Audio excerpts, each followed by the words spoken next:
इधर जल स्वावलंबन अभियान में इस साल 500 गांव में 1 लाख काम हाथ में लिए गए हैं। इन गांव में बारिश का पानी सहेजने के लिए वाटर स्ट्रक्चर बनाने के काम किए जा रहे हैं। राजस्थान रिवर बेसिन अथॉरिटी के अध्यक्ष श्रीराम बेदिरे का दावा है कि 30 जून तक जल स्वावलंबन अभियान के काम पूरे कर लिए जाएंगे। बेदिरे ने कहा कि अभियान में पंचायतों का पैसा काम में नहीं लिया गया है। सरकार ने 750 करोड़ रुपए का बजट तय किया है। आने वाले वर्षों में सभी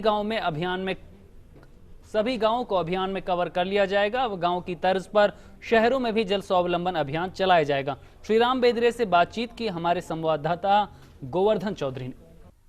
अभियान जब शुरू हुआ था, मुख्यमंत्री का ये फ्लैगशिप अभियान है, शुरुआत से इसी को इसी रूप में टेकअप किया गया था। बहुत सारे यहाँ राजस्थान में हो चाहे दूसरे स्टेट में हो, प्रशासनिक हर्डल्स, प्रशासनिक जो एक लाल फीताशाही का जो ट्रेंड है वो देखने को मिलता है हर स्कीम में। आपने ऐसी लर्निंग इस अभियान के दौरान 2-3 महीने के दौरान कुछ ली होंगी, क्या सबक सीखे हैं और क्या गलतियां ऐसी रही जो आगे दोहराने से बचा जा सके? ऐसे कुछ सबक होंगे जो आपने सीखे हो? देखिए, पहला लर्निंग कर्व ये रहा हमको कि पूरा लाइन डिपार्टमेंट्स को कोऑर्डिनेट करवाना। नेचुरली हर डिपार्टमेंट का उनका तरीका होता है, उनका प्रायोरिटीज होता है।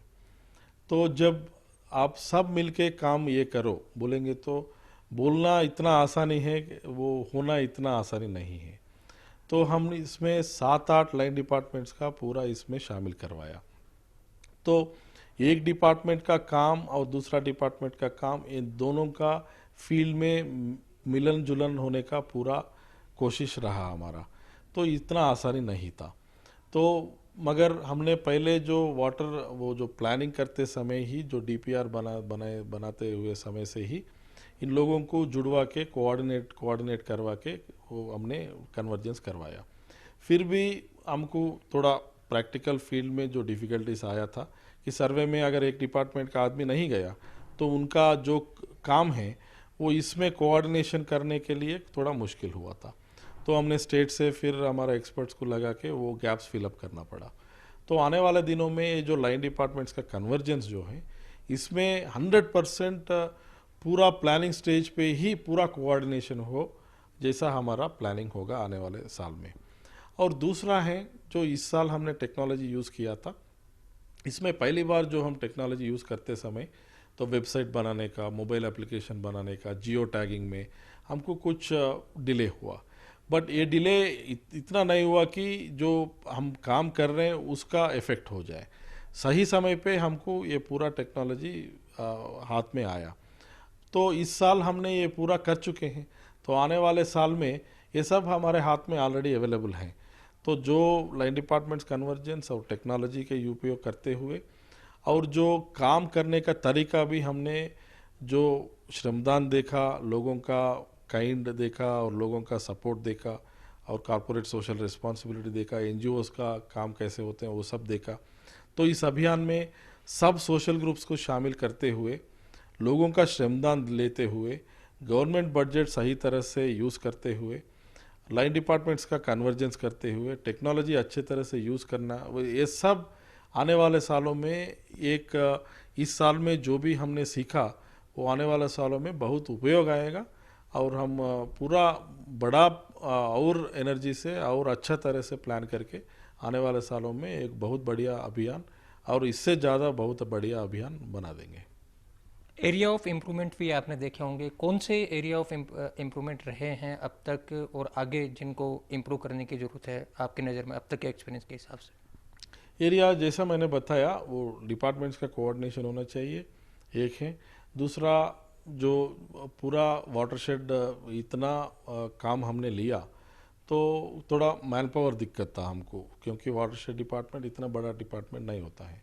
तो हम जिधर भी ये अभियान नहीं चल रहे हैं उधर से हम मैन पावर लेके आके इधर शामिल किया था। तो आने वाले सालों में माननीय मंत्री जी, पंचायत राज मंत्री जी और मुख्यमंत्री जी के दृष्टि पे हम लेके गए कि थोड़ा मैन पावर एक्स्ट्रा चाहिए हमको, वो मान लिया था। तो जितना हमको मैन पावर चाहिए उतना हम रिक्रूट करेंगे वाटरशेड के डिपार्टमेंट में।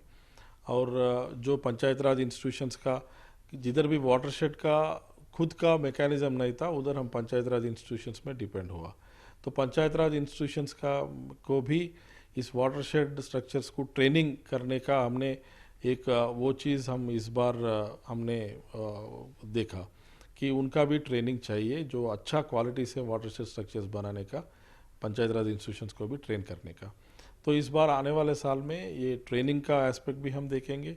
पहले ही मैन पावर को ट्रेन करेंगे, जितना मैन पावर चाहिए उतना मैन पावर हम ले लेंगे और पूरा प्लान करके आने वाले सालों में जैसा इस साल में जो दिक्कतें हुए हैं उसको आगे बढ़ते हुए उसको फिर रिपीट नहीं करते हुए हम पूरा प्लान अच्छी तरह से बना देंगे। आपको क्या लगता है ये जो पूरा अभियान है इसमें पक्के स्ट्रक्चर और कच्चे स्ट्रक्चर इनका एक गुड मिक्स होना चाहिए, एक अनुपात होना चाहिए, क्योंकि बहुत सारी जगह की जो सॉइल कंडीशन है वो ऐसी नहीं है कि पानी को रोक सके। तो ऐसे में जो खास करके जो वेस्टर्न राजस्थान का हिस्सा है यहाँ पे आपको नहीं लगता पक्के स्ट्रक्चर ज़्यादा बनने चाहिए बनिस्पत कच्चे स्ट्रक्चर बनाने के? देखिए, स्ट्रक्चर्स का बात करेंगे तो बेसिकली इसको सॉइल टाइप के हिसाब से करना देखना पड़ता है। राजस्थान में 40% एरिया वाटरशेड एरिया है और 60% एरिया डेजर्ट एरिया है। तो जिधर भी डेजर्ट हो उधर वाटरशेड एक्टिविटी इतना हम नहीं कर सकते। तो उधर वाटर कंजर्वेशन स्ट्रक्चर्स का मतलब है वाटर स्टोरेज स्ट्रक्चर्स, जैसा टांका होता है वैसा। और जिधर भी वाटर कंजर्वेशन स्ट्रक्चर्स होता है उधर सॉइल के हिसाब से और उनका जो लोकल कंडीशंस के हिसाब से हम स्ट्रक्चर्स करना पड़ता है। पूरा कोशिश हमारा ये है कि हम नॉन सीमेंट और मड स्ट्रक्चर्स जितना ज़्यादा बन सके उतना बना दें, क्योंकि जो बांध बनते हैं वो अच्छा कंपैक्शन करते हुए मिट्टी से ही आप अच्छा काम कर सकते हैं। इसका लाभ दो हैं, एक तो कॉमन मैन इसमें शामिल हो सकता है और दूसरा है ये कम पैसे से होता है काम, और क्वालिटी से अगर किए तो ये बांध बहुत सालों तक आसानी से आपको काम में आते हैं। तो ये सब देखते हुए पहले हम मिट्टी का स्ट्रक्चर्स का प्राधान्यता दे रहे हैं, और जिधर भी सॉइल उधर मिट्टी का स्ट्रक्चर को अगर सपोर्ट नहीं करेंगे उधर पक्का स्ट्रक्चर करने के अलावा और रास्ता नहीं है, वो करना चाहिए। और जिधर ये दोनों का मिक्स होगा, मिलन होगा, उधर वो कर रहे हैं हम। और डेजर्ट एरियाज़ में जो water conservation structure storage structures के नाते ही देखना पड़ेगा, वो भी हम कर रहे हैं। जो रीजनल लोकेशन स्पेसिफिक और सॉइल टाइप स्पेसिफिक ये सब देखते हुए वो मिलन जुलन होता है स्ट्रक्चर्स का, वो मिट्टी का होता है, सीमेंट का होता है, पक्का होता है, वो सब मिलन जुलन करके हम देखना पड़ेगा। राजस्थान में पानी को बचाने के अलावा अब जो पानी को यूज करने का जो हैबिट है, जो टेंडेंसी है, क्रॉप पैटर्न है, आप उसमें भी कुछ बदलाव करने का सरकार को सुझाव देंगे एक योजना बना करके? क्योंकि यहाँ जल नीति बनाई गई है लेकिन जल नीति का अभी तक एग्जीक्यूशन लेवल पर उसमें कुछ भी नहीं हो पाया। तो ऐसे में क्योंकि पानी सीमित है, आप अगर क्रॉपिंग पैटर्न नहीं बदलेंगे, पानी के यूज करने का तरीका नहीं बदलेंगे तो इसका कोई फायदा नहीं होगा। तो आप सरकार को कोई ऐसा सुझाव देंगे कि ठोस नीति बना करके और जल नीति को ढंग से लागू किया जाए? ये जो चीज़ आपने बताया बहुत इम्पॉर्टेंट चीज़ है, बहुत गंभीरता विषय है, आपने अच्छा प्रश्न पूछा। ये जो आपने बताया वो ऑलरेडी इस अभियान में हम शामिल किया है। आप अगर टेक्निकल गाइडलाइंस देखें तो हम एग्रीकल्चर डिपार्टमेंट को ये पूछा कि आपका अगर एक क्रॉप हो रहे हैं तो इस जो पानी हम बच रहे हैं इसके हिसाब से आप एक क्रॉप को दूसरा क्रॉप के भी करने की कोशिश कीजिए, मगर आप जिधर भी हो सके उधर ड्रिप और स्प्रिंकलर का इस्तेमाल कीजिए, क्योंकि ड्रिप और स्प्रिंकलर का भी सपोर्ट गवर्नमेंट दे रहे हैं, सब्सिडी दे रहे हैं।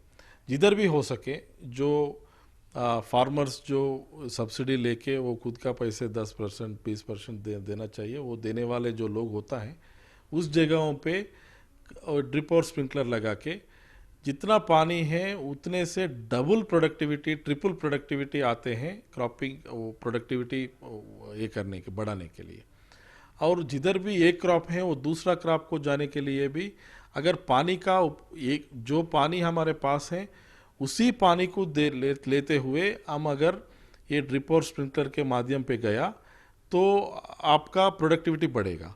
और इस अभियान के नाते हमने नया पानी भी आपके सामने लेके आ रहे हैं। तो ये करते हुए हमने वेजिटेटिव एक्टिविटीज़ करते हुए हमने एग्रीकल्चर डिपार्टमेंट को ये पूछा कि आप जिधर भी हो सके इस अभियान के अंतर्गत आप ड्रिप और स्प्रिंकलर का इस्तेमाल कर लीजिए और क्रॉपिंग पैटर्न्स भी चेंज कीजिए। जिधर भी आपका राइस का ये हो रहा है उधर जोवर का अगर इसी पानी से अगर डबल क्रॉप हो सकते हैं तो वो शिफ्ट करने के लिए कोशिश करवाइए।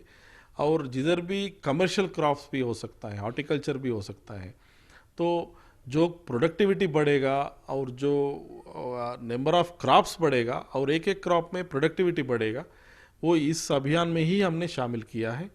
और इस बार जो प्रोग्राम में जितना अभियान में इतना जो हमने सोचा था उतना लेवल पे उतना मैग्नीट्यूड पे ये इनपुट्स अभियान में नहीं आया।